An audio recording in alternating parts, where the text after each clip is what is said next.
absolutely. You know, I mean, perfection, I think, is very specific to ballet.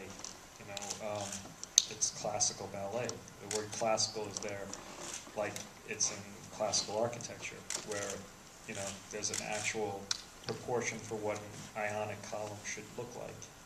And that, you know, the tape measure does come out in ballet. So there is this idea that there could be something like perfection. I think it's a lot, you know, filmmaking is barely an art. You know, it's mostly a craft. I think in acting, it is an art. I mean, 95% of my job is bureaucracy, you know, planning, budgeting, worrying, you know, that type of stuff. And I think, you know, certain moments of decision making and choice making, and then of course working with the actors is, you know, when I get to sort of try and be in the moment.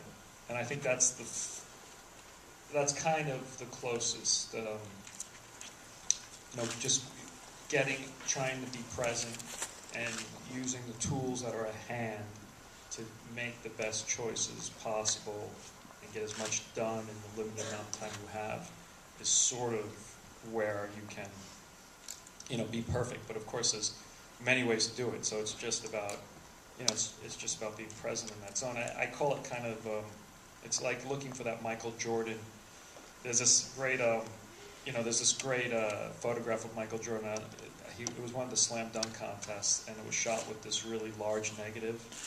And so, you know, he's just soaring through the air with his tongue out. But, which we've all seen a million times, but the interesting thing about the photograph is that if you actually look behind Michael Jordan, it was such a big negative that every single person in the audience is in focus.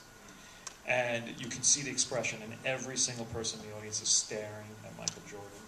And they're all having kind of an awe-filled, you know, they're having a religious moment.